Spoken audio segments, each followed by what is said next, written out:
Alamak, saya dah jatuh cinta dengan account ya. Saya dah jatuh cinta sangat. Hai, Assalamualaikum. Hari ni Cikgu Hakim bersama dengan salah seorang student alumni SPM 2024. So dia happy sangat dapat result yang bagus, cemerlang. Jom kita berkenalan sikit dengan yang seorang ni. Okey, cuba kenalkan diri. Nama, lepas tu daripada mana? Assalamualaikum, nama saya Nur Alia Dania. Saya dari Sekolah Menengah Kebangsaan Varna Sri Damansara 1. First question, apa perasaan lepas dah dapat result ni? Sangat bersyukur, happy sebab saya tak expect pun saya dapat result yang macam tu. Saya expect saya dapat 7A, 1B, 1C. Account dapat apa? Account saya dapat A+. So salah seorang student yang dapat A+ tahun ni, Alhamdulillah. Rezeki Alia, dia dapat A+ sebelum ni dapat apa? Masa form 4? Waktu form 4 saya G. Saya memang tak pernah lulus pun. So start naik form 5 lah. Start ada perform. Sebab Alia ni Cikgu Hakim tengok dia sebenarnya jenis cepat kecap. Cuma mungkin cara belajar ataupun konsep tu yang problem. Macam mana jumpa kelas Cikgu Hakim? Bapak saya jumpa cikgu. Bapak saya jumpa cikgu kat Google. Oh yeah. Dia tengok daripada Google je ya. Sepanjang sesi kita setahun, apa yang best ataupun apa yang memberi impact dalam kelas awak sampai hari ni? Setiap kali kelas tu saya akan belajar benda yang baru. Kelas ni belajar satu benda ni. The next class belajar lagi satu benda yang baru lagi. Ingat tak yang mak awak beli whiteboard? Okay. Saya rasa Alia belum belajar rasanya topik 7 tu. Kita suka berdiskusi dan dia akan cerita apa yang dia faham. Oh okay. Kan betul okay, tak? So kita bersembang, kita discussion.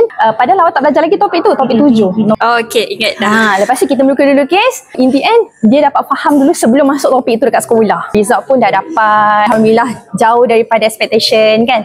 Apa planning akan datang?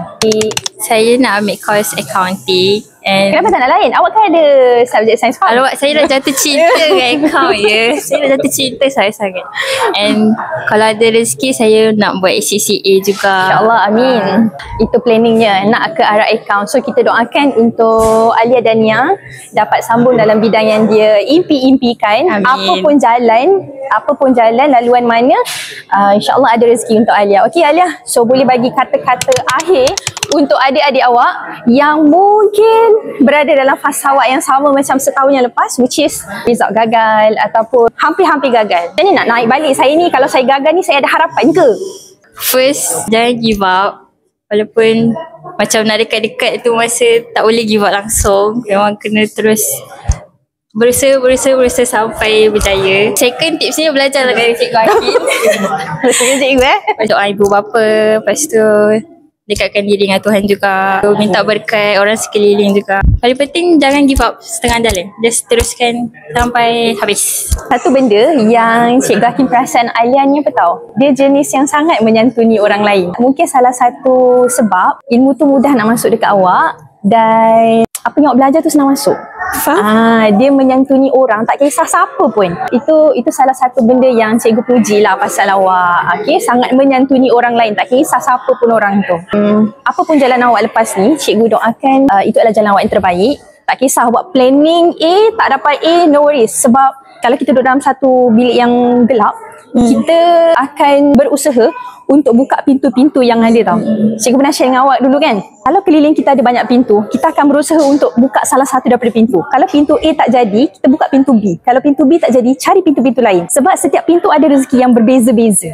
So all the best untuk Alia dan yang semoga berjaya ke hadapannya. Okay, thank you. Assalamualaikum.